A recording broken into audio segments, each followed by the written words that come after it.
I'd like to further explain what it was like, the experience was like when I had my pineal gland activated. Somebody asked me to explain that, a friend. So I want to go on into that subject. So I'm going to cover a little territory before I get there. Before I was in that orb where they activated my pineal gland, as you know, in my book Falling Sky, my experiences started as a young boy in that atrium, in the barn where I developed film, and all of those places as a boy. And well, to me as a boy, they were very comforting. They kept me company in the barn. I didn't even realize they were what they were, aliens. I thought they were just an animal of some sort. Because if you look at the dolls behind me that were made out of my thoughts and what I perceived, what they look like, that's what those dolls are made out of.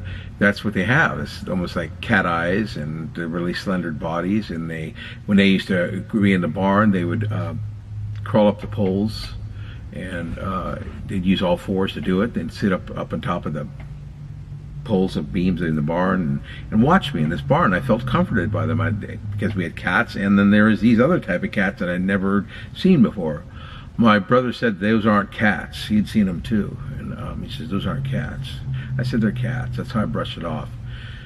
Basically, so I was always comforted by them as a boy, but when I got older, it became a different experience, especially when they started taking me aboard the orbs and crafts. Let's see, I've been aboard orbs, big large orbs. I've been aboard triangle crafts, and I've been aboard like a hovercraft. So that's 3 that I know of. But basically, when I was out on that farm where I built the house out in Petaluma, East Petaluma, my wife, me, and my kid were living there. That's when Contact, the book by Falling Sky, has the chapter Contact, where it takes place, is out at that place. And when I wake up in the middle of the night and my wife is down for the count, my daughter's down for the count, they can't wake up, and I don't know what's going on. All I see is the flashing light above the walls and the living room mirror tiles, and I hear chants going on, like chants that kept going repetitively, and I wanted to know what it was. So I went out the door, and of course I walked into a situation where I got confronted with some aliens, two smaller grays, probably about 3 feet, 4 feet, like these ones right behind me, and also I was confronted with a large humanoid, which is somewhere about, I don't know, 7 feet, I'm guessing. I didn't have a tape measure with me. It was somewhere 7 feet. Anyway, next thing I remember is being in a craft, okay? And I was not on a table like I explained. I was being levitated in midair. And there was beings, and I had my peripheral vision as I'm laying back, because I wasn't sitting up, I was laying back. In my peripheral vision, I could see these beings, all different types of beings around me. I saw little blue beings, gray beings. I saw that humanoid that I'm talking about, and none of it made any sense. I couldn't figure out why I was there, and they just didn't make any sense. So I'd seen these orbs before with my brother before, like I said, in mountains, and we've been taking them. We had missing time, but this is the first time I actually had recollection of being in this orb. So I was scared. I was terrified when I got put inside of that craft or taken in there. I was scared. I was terrified. I didn't want to be there, and it just wasn't a real pleasant experience. So I tried to sit up. And I wasn't on our table. There was nothing to push myself up. I just did like a sit-up motion, and I sat up. And as I sat up, the being at my feet put his hand in the air. It's not a he, it was an it. Put its hand in the air like that, and just like that, and I went down. I was down for the count. Anyway, when it came up to me with that long needle syringe device, about that long, and shoved it in my cranium, I was terrified. I thought I was going to die. And that probably was the most terrifying experience I had in my life, honestly. And then when he put the other device up my sinus and left off the wedge, it was terrifying. And basically, as soon as that experience happened, that they activated my pineal gland with that device, the craft lights got dim, and I was able to see through all the walls, and they were hovering over my family's houses, different prospective houses, asking who these people were. And it's like they must have known. When I think back in hindsight, they must have known who they were, so they were testing the device that when they stimulated my pineal gland, and testing other tracking devices and getting a readout on it. So I just answered the question. That's my brother, his wife, and their kids.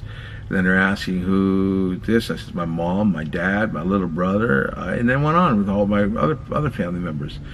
And then finally we got to my place, and we're hovering above our place, and I saw my wife sleeping and my daughter sleeping, and they asked that who they were, and I said, it's my daughter and my wife. And then suddenly I hear this message being projected to me as I hear them relate, we want to take you with us. I said, I don't want to go. I guess I was projecting the thought, I don't want to go. I want to stay with my family. And I remember being terrified and started crying. It was a very terrifying event. I thought I was leaving and never going back. And I said, what about my family? He said, we're not interested in them. I said, but I am. And with that, I hear, he's not ready yet. And boom, I went back. Okay, I was almost instantaneously. I don't know if it was beamed back or however they did it, but I was right back in my bed. Okay, and I woke up. When I woke up, it was like 8 o'clock in the morning. It was light out, so there's a lot of missing time there. So that left a lot of questions right there. My front door was locked and bolted back the way it was before I went out, and I had left the door open because I remember looking back and the door was open when I was in the middle of the field still, so I was concerned about that. But they put me back in my bed, and what I started thinking about, what really terrified me more than anything else, is what really bothered me a lot, was when they said they wanted to take me with them. I wondered what my family would have gone through if, one, I wasn't there in the morning when they woke up. Two, all of my clothing, my driver's license, my wallet, all my personal effects were still there. The front door was wide open, like I remembered it, and my car's still there, and they never found me again. I mean, realistically, what would one think? It'd go down as a missing person case or what have you. So that was one of the most terrifying events I think I had up to that point. I had a couple other terrifying events. I even titled the chapter of a book, Terror Drive. I've had a few terrifying events. But I have to say one thing, that now I'm more in the place where I respect them. I know that they put me back safely where I wanted to be. And I don't have any bad feelings toward them. I actually love them as part of my family now.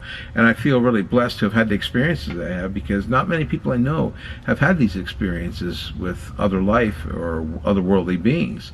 And to me, I feel like I'm really blessed to have been able to go through this.